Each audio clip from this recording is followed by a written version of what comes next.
that when he named his son, everything was neutralized. And while he continued calling his son, he was actually accumulating the benefits of advancing in Krishna consciousness. Now, when you see in the case of Jat Bharat or Bharat Maharaj, that his attachments were deep. And if you look at it, both people were attached because Ajamil was attached to his son, Narayan, not to Krishna. But in his childhood, he had some attachment to, he was a Brahmin, and he had some attachment. That also plays a significant role in his chanting, because he progressed to some extent, and their progress was interrupted by some activities which we're all familiar with. But then in Bharat Maharaj's life, he didn't have that association like Ajamil. Ajamil had he was hearing to the Vishnu Dutas, who were pure devotees of Lord Vishnu. And you could say in one sense that he was fortunate that he had on his side the Vishnu Dutas. But in the case of Bharat Maharaj, he had practically no association and nobody to guide him, and therefore he had to take another birth. Does that make sense, Sudama? Yes, it does. Yeah. So you could say Ajamil was not on the level of Bhav, but he had, like sometimes, Krishna would look at the good, and Krishna is independent. He's a supreme autocrat, and he can look at whatever is good for him at times. In a particular situation, he can say, well, okay, this devotee could pass, and he's independent, because if you look in the case of Putana, it came to kill Krishna, but Krishna was very merciful and said, okay, you can come back to Goloka Vrindavan. So he may look at it differently. And getting this, Ajamil was you could say in a better situation than Bharat Maharaj, because Bharat Maharaj didn't have the association of Vaishnava. He was alone. He didn't have a spiritual master. So he didn't have two, like he didn't have the association of sadhu. He didn't have a spiritual master. So the two things were absent. So that triangle, the Guru, Sadhu, and Sastra is important, but two of it was, the two parts, two legs of the tripod stand was not there. So he was not in a better position. So it's like that. And more can be said on it. So therefore, Ajamil is in the one sense more fortunate. But then ultimately, see, it took Bharat Maharaj 3 lives basically. Yes, yeah. And it took Ajamil, the second life, he was gone back. Agree? Yeah. Yes. So that makes sense, right? Yeah, no, very much so. I was also thinking about the fact that if you commit Vaishnava Aparad, which was the case of Bharat Maharaj, I assume so, it's much more severe, the result that he had to take so many births, even though he would need some advancement. You see, all offenses are eradicated at different levels from Shraddha to Prema. They're in different levels, different categories, But the offense to a Vaishnava is eradicated only on the level of Prema, not even at Bhav. So it's the offense to a Vaishnava, that's why a person at the highest level of Bhav can fall down, even a high level of Bhav. So Vaishnava Aparad is completely eradicated on the level of Bhava, or on the level of Prema. So one must be in pure love of God. Yeah. Yes. Then when it's completely eradicated. Otherwise, you can fall down at any stage. Yeah, that makes complete sense. Yeah. Complete sense, right? Hare Krishna Prabhu, we have another hand raised up by Her Grace Gaurav Premi Devi Dasi. Gaurav Premi Devi Dasi is my student from, I don't know, 8 years old or something, 8 or 9 or something. Yes, Gaurav Premi. You can please unmute yourself, Mataji. Thank you. Hare Krishna Prabhu, please accept my humble obeisances. Our Lord Krishna Prabhupada. Please accept mine, all worship to and Prabhupada. Yes. I wanted to make a comment and then ask a question. The first comment was that I found what's been helping me chant with a little less distraction is because when we were studying Bhakti Sastri and we come to Bhagavad Gita 9:22, when Krishna says that he's carrying all those worries for everybody, Bahami Aham, it's like that is the ultimate assurance that everything that distracts you when you're chanting is not worth thinking about because Krishna's taking care of it. That's how I feel like the rest of the instructions come after that, because once you've got all your worries off your chest depending on him, then there's nothing else to focus on besides him. He's taking care of everything else. So every time I get those distracting thoughts and those worries in my head, I just remember those two words, that he's taking care of it, and there's a reason why he's taking care of it. He makes that promise to us so that we can chant without any concerns because he's taking care of all of that. Okay. That was my comment. And then my question was, so when we read Nectar of Instruction, verse 8, and it says that we should take shelter of an inhabitant of Vrindavan, serve Krishna under the guidance of such an inhabitant. That is the point, well, after Shakti, I guess, where we're getting into the relationship that we'll have to take up in the spiritual world. And my understanding is that without getting to that point of that training under that inhabitant of Vrindavan or the guidance of that spiritual personality with whatever else we have with the Lord, we can't just get into the spiritual world by just chanting at the time of death, because we have to be trained in the understanding of what our role is going to be when we reach there. And that would require intense practice of Krishna consciousness, getting to the level of Bhava and Prema, especially Prema. But while we're in these bodies, getting spiritually trained up to reach that kind of level when we leave our bodies. Is that like a correct understanding? Yeah, that's a correct understanding. See, like, following the inhabitants of, see, Seva Sarike Rupena, Siddha Rupena Chatrahi, Tadbhava Lipsunakarya, Vraja Loka Anushartaha.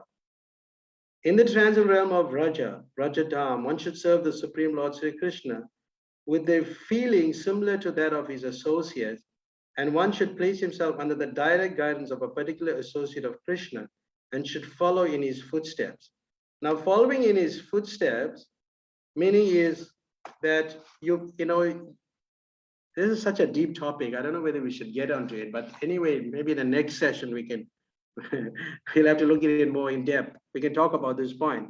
But this,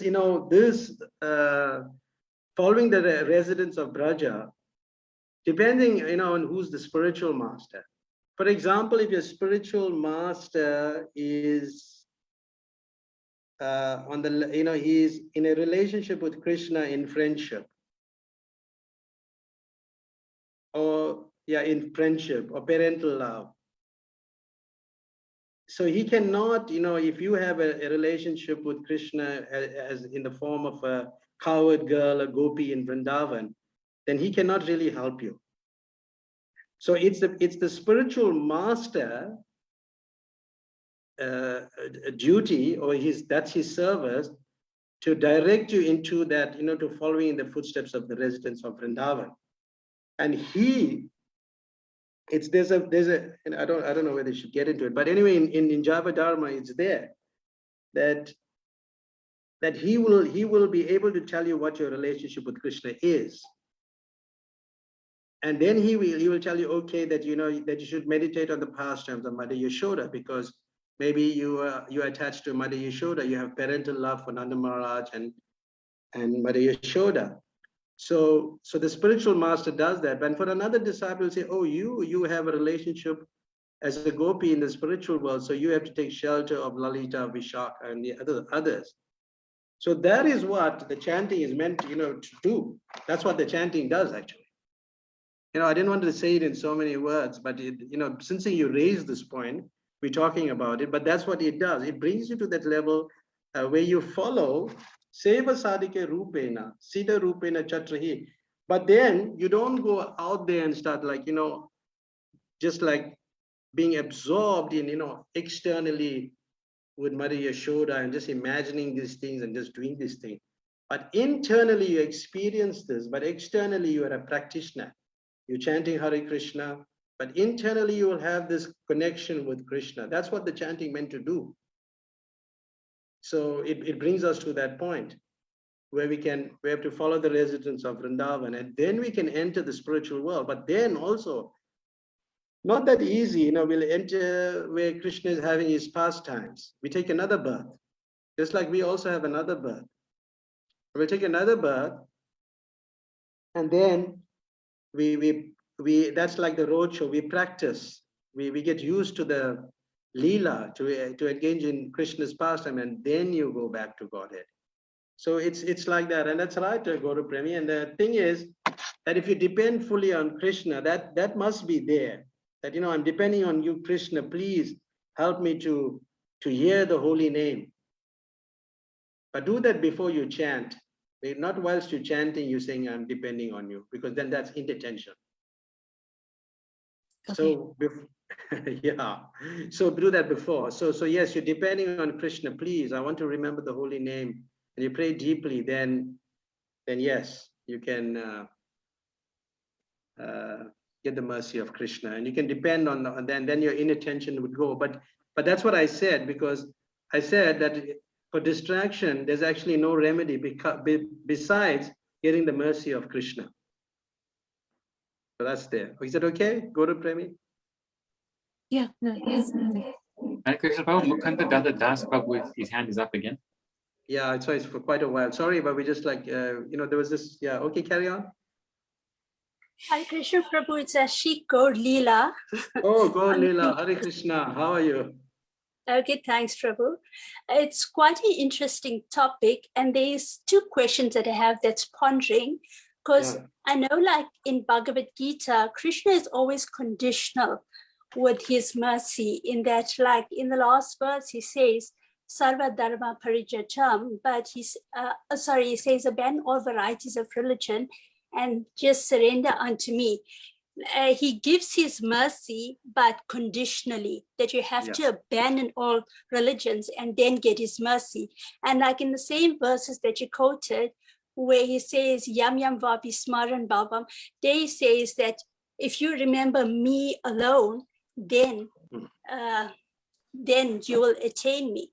But like in terms of Lord Chaitanya, he is the Yuga avatar, and then he says there's no hard and fast rules to chanting the holy name. Correct. However, in the Sixasikam, the third verse, Tanadipis, so there is that you've got to chant in order to be able to chant constantly and incessantly. Then the question of humility kicks in, and which is quite a difficult quality to actually attain. But it seems that Lord Chaitanya is much more merciful and freely giving the holy name to help one to attain some kind of benefit spiritually. So you may not get the benefit of attaining the Lord's pastime immediately at the end of this life, but at least you're on the path to get there. However, Krishna makes it very conditional. So what's the correlation between these two understandings? How do they come together? How do you reconcile it? Yeah, see, the way you reconcile it is, yes, Krishna spoke the Bhagavad Gita, it's conditional. These are the conditions. If you surrender, then I'll deliver you. It's true. But that's why Lord Chaitanya appeared, and he played the role of a devotee and showed how to surrender. Because the Bhagavad Gita is not saying you how to surrender. It says you must do these things. But people couldn't really understand it deeply. Therefore, Lord Chaitanya appeared and he shows how to do it, how to become a devotee, how a devotee behaves. So it's all that, that's done by Lord Chaitanya. And even people, he drowned people with his mercy. When he opened the flood gates of Godhead, when he opened it, there were people who were like Mayavadis, there were people who were impersonalists, or they were atheists.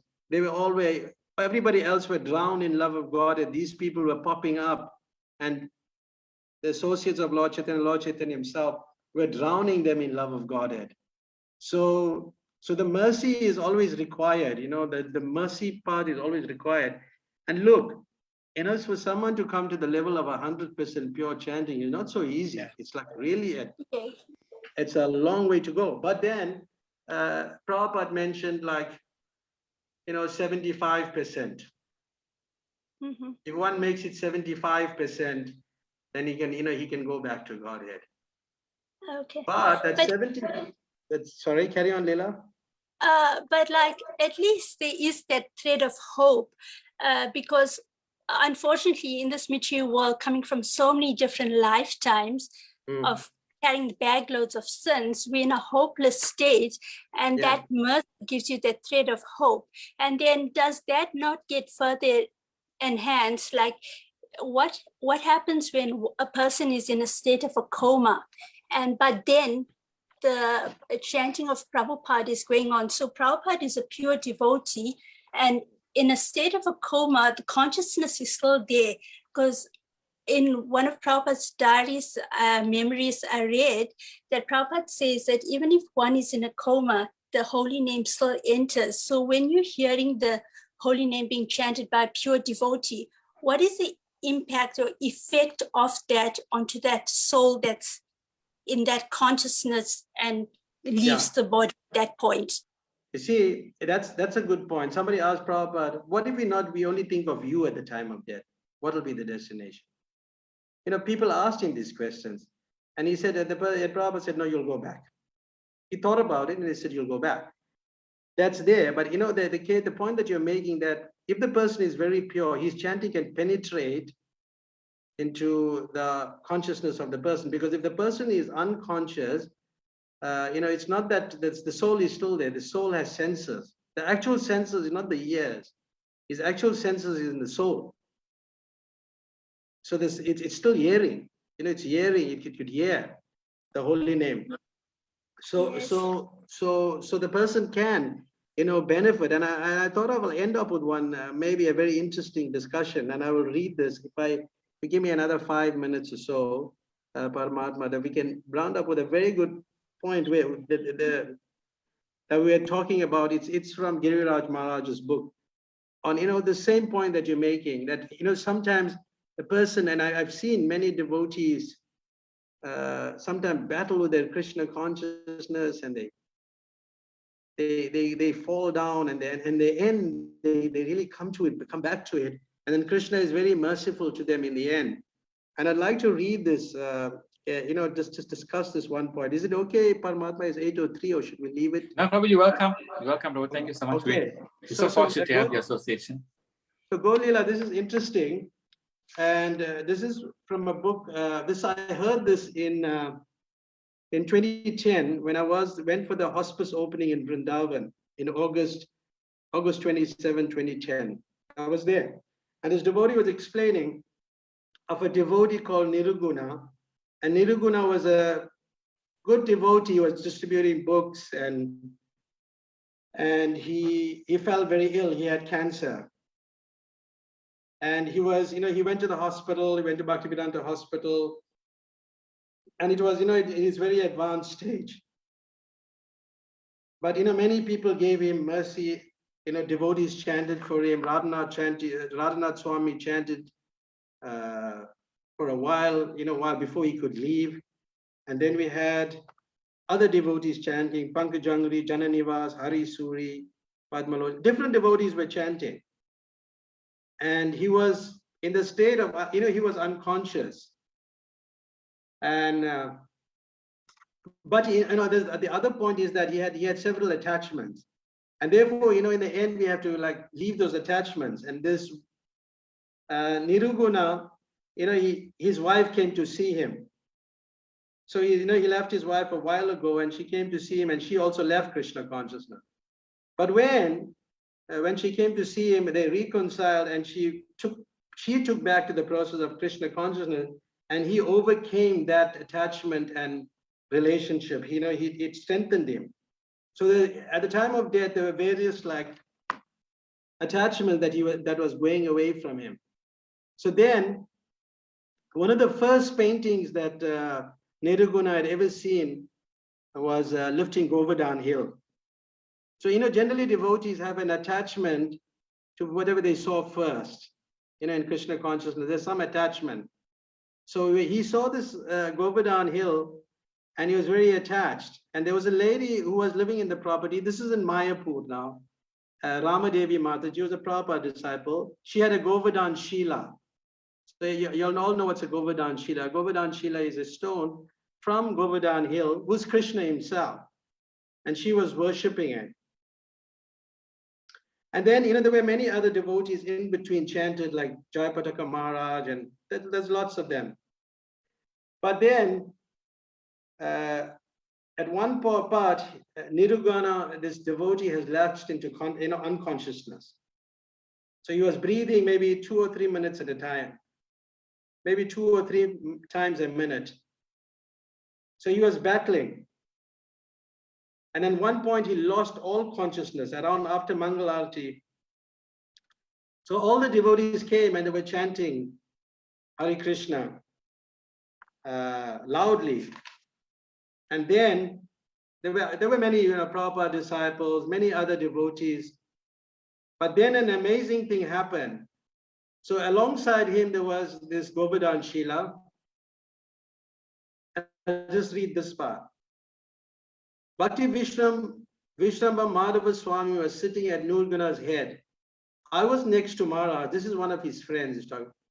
Hari Suri was on the other side of the bed, and Jananivas and Pankaj Rangri were also there. Then all of a sudden, Bhakti Vishramba Madhava Swami grabbed my thigh and said, Janmastami. His friend's name was Janmastami. Look at Nirguna. His tongue is moving. And sure enough, I could see that Nirguna's mouth was beginning to move. He started singing along with the kirtan. And then he opened his eyes and raised his arms up in the air. He had this enormous transcendental smile on his face. And he was singing along with the kirtan. Now, this is from somebody who was unconscious.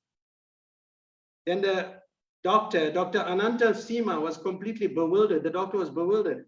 Niruguna coming back like he's defied everything that he understood of the dying process, because he's about to die.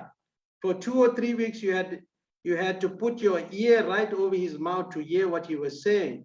But there you were singing in a tumultuous kirtan. Then Niruguna said, now he's speaking, he said, get your piece and go. Hari Suri is asking now, what does he mean by that? Because it seems like, what does it mean by get your piece and go? Niruguna, what was that? Get your piece and go. So Niruguna repeated in a loud voice, did someone say something, Niruguna? Hari Suri asked. Niruguna replied, yes, who? Giriraj. So Giriraj said, get your piece and go. So the Shila, Giriraj, which is Govardhan Shila, yes, replied yes. So Giriraj said, get your piece and go. Hari Suri asked, and Niruguna said, yes, what does he mean by by your piece? So Hari Suri asked Giriraj. Nirguna replied, the Govardhan Shila he had on his chest. So on his chest, they placed the Shila before he's leaving. Then Hari Suri asked, did you get your invitation, Nirguna? And Nirguna replied, yes, and smiled and looked so blissful. I phoned Raghunath Swami, who was just about to leave for Mayapur for the big yatra. He spoke with the Nirguna for maybe half an hour. And then over the phone, with Nirguna listening through an earpiece, he started singing bhajans to him, until Maharaj had to go to catch his plane. Shortly thereafter, Niruguna lapsed again into an apparently unconscious state. The kirtan kept going, and the whole atmosphere was very inspiring, just surcharged with ecstasy. Then at 1:22 p.m., Niruguna passed on. One interesting thing was that after the caretaker had unclothed and bathed the body and put a new set of cloth and had offered arti, we couldn't find the Govardhan Shila. It was nowhere to be found. It had been sitting on his chest the whole time, but it was nowhere to be found. 4 or 5 days later, one of the devotee women said, somehow or the other, I have this Shila in my house. Does anyone know who it belongs to? So it reappeared, but that was a pretty amazing incident. Niruguna's passing was such a special event not only in his life, but in the lives of many devotees, including those who connected with him in Mayapur. And there can be no question in the mind of anyone who was there at the time of his departure. Prabhupada fulfilled his promise. Niruguna went back to the spiritual world. I think that's quite appropriate, Gonlila. Is it okay? Yes, Prabhu, thank you. Yeah, it was quite amazing. Yeah, it was just something that I had pondering on my mind because, like Srila Prabhupada says, because he says he built this whole house in which we all can live. So, and to have that mercy when one is leaving one's body is absolutely amazing to be able to have access to that. So that's why I want to understand, because coming from Srila Prabhupada, what is the impact on that soul that's living at that point? Thank you very much for the clarity. But then also Sudama Das can probably narrate one of his experiences, which was so amazing, of his uncle. Maybe Sudama, you can share with us, and that could be our last. Is it okay, Paramatma? There's one last. No problem, Prabhu. When we ready. Okay, Sudama Das. Yeah, Hare Krishna. Thank you, Raghunath Prabhu, for that wonderful explanation and the class and your answers. Yeah, it's just very quickly. It's quite a long story, but yeah, my uncle. This is my from my mother's side. My Mosi's husband. Yeah, a while back he's late now. He had contracted stomach cancer, and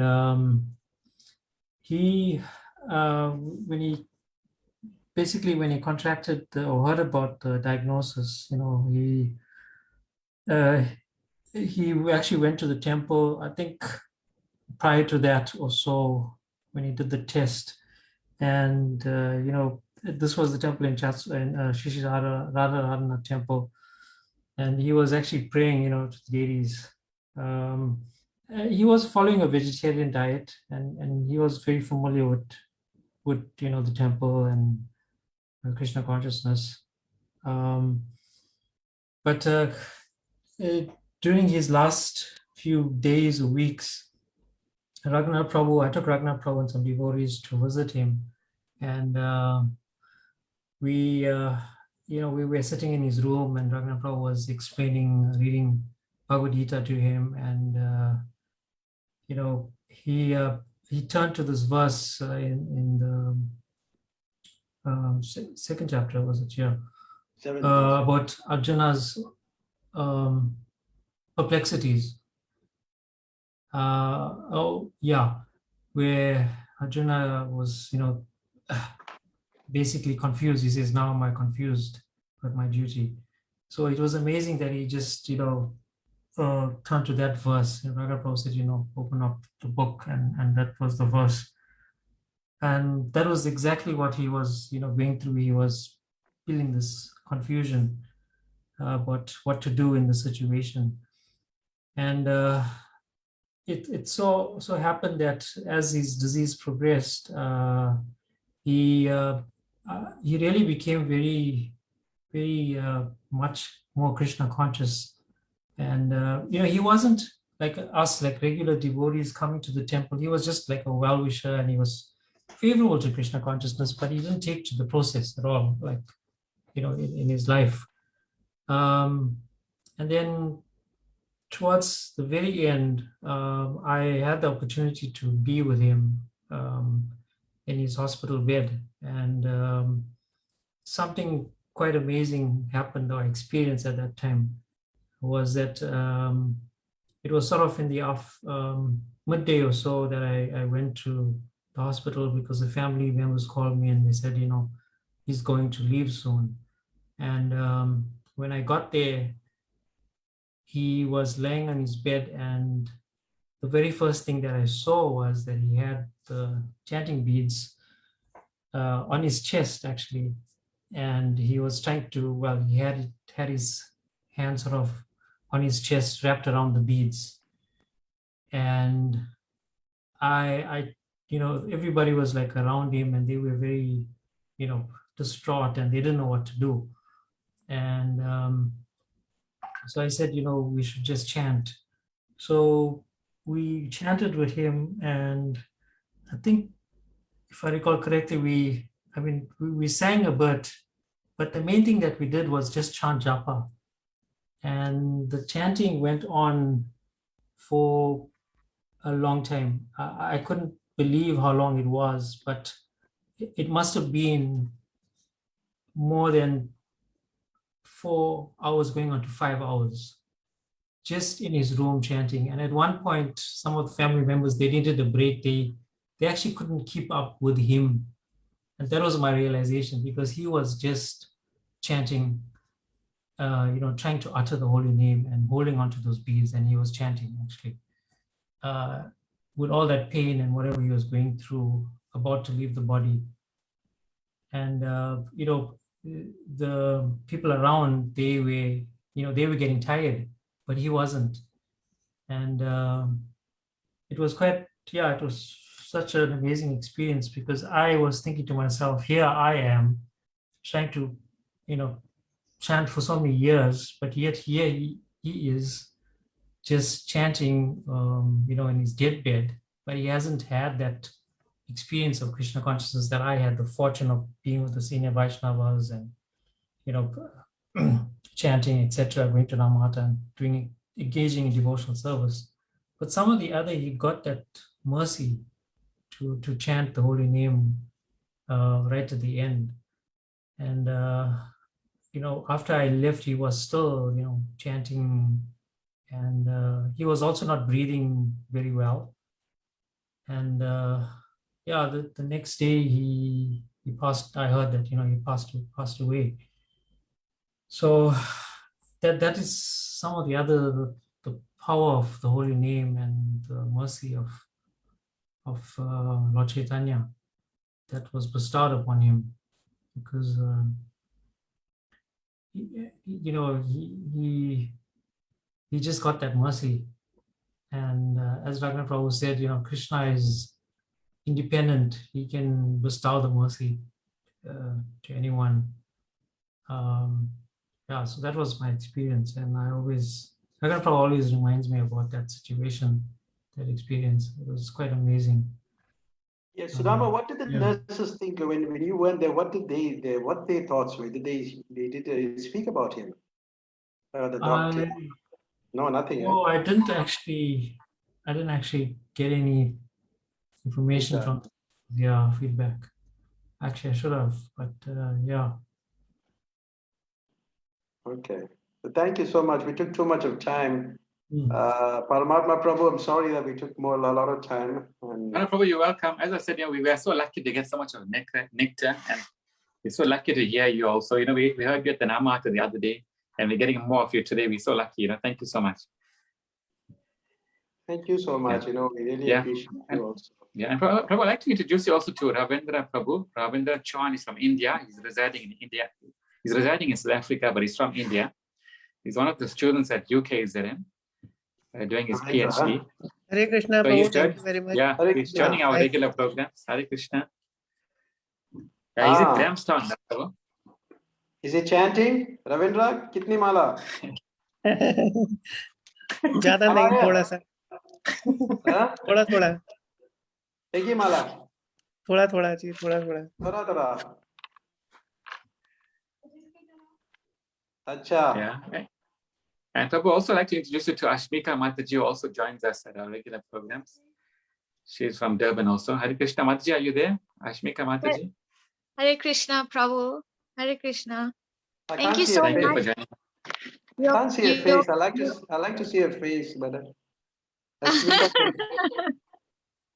Okay.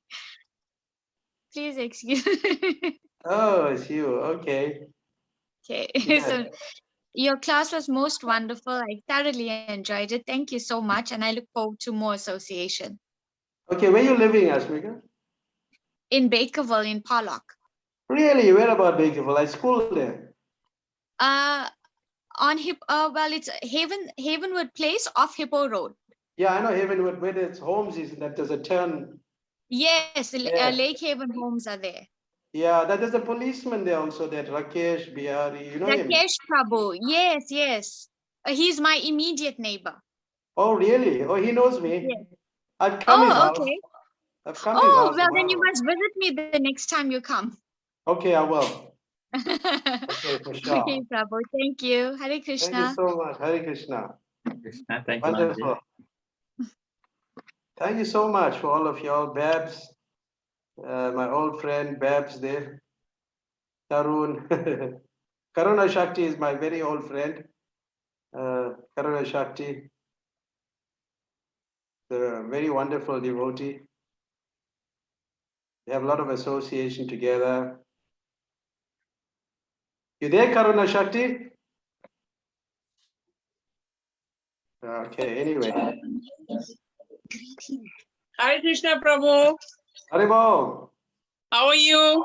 I'm well, and you? I'm fine. It is so good to hear you again. Oh yeah, I'm just thinking the days we used to talk to each other. Gaurav Yes. Premi. I don't know, how Yes, old was Prabhu. you? How old was you when I met her? She was 9. 9. She was 9 years old.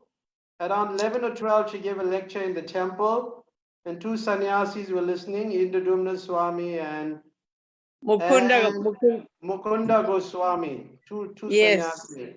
They're listening Yes. to Gaurav Premi speaking. She was a very brave girl, but yeah. Yeah. Thank you. It's all by your mercy, Prabhu. Thank you Thank so you. much. Thank you so much. Thank you, Prabhu. Ravendra, you must chant one round, eh, Babu? Bhaiya, Iki Mala. 108. जी बिल्कुल. बिल्कुल. I'll chant. जी. हाँ. बिल्कुल. Thank you. अच्छा. Hare Krishna. Hare Thank Krishna. you, Prabhu, Paramatma. It's been Prabhu, wonderful I don't know being with whether you. Grace Nakunja Viharini Dasi would like to say Hare Krishna to us. Mataji Oh, joining yeah? us at our regular programs also. Okay, let her tell Nakunja us. Virani Yeah. Dasi. Thank you so much. I don't know her well, but let's see. Mataji, Hare Krishna, if you can hear us. Thank you for joining us. Hare Krishna. Hare Krishna, Prabhu. Thank you so much for joining. When I see a face, moon-like face. Yeah, Prabhu, in the past, some Mataji were saying that they felt awkward. They wore their pajamas at night, so. Oh yeah. I'm not sure if the Matajis are wearing pajamas. No, I know her. She always using devotional clothing. I know her well. I know her for I know her for like about 48 years. Yeah, it'd be nice. Maybe in our next class, if you can please all put your cameras on so we can see you. Yeah. We'll have an idea, be more personal as well. Nikoju Viharni, I know her for like about 48 years. Wow, thank you. 3/4 of our lives, yeah. Yeah, very good. But thank you so much, Paramatma Prabhu. We really truly appreciate it, and thank you, Yeah, everybody. thank you so much. And We'll Prabhu, talk special again thank you soon. also to those on Facebook also. Thank you for all those that are watching. We're also on live streaming at the moment. Thank you for joining us. Hare Krishna. you Prabhu, so if you can do a little bit of kirtan, we will appreciate it, Prabhu. Okay, sure. Kirtan is so blissful. Thank you so much. Hare Krishna. Hare Krishna. Vanchakalpatirupyascha, kripasundabhyavaccha, patitam pavanam, Vaishnavabhyo namaha. Hare Krishna, Hare Krishna, Krishna Krishna, Hare Hare, Hare Rama, Hare Rama, Rama Rama, Hare Hare, Hare Krishna, Hare Krishna, Krishna Krishna, Hare Hare, Hare Rama, Hare Rama, Rama Rama, Hare Hare.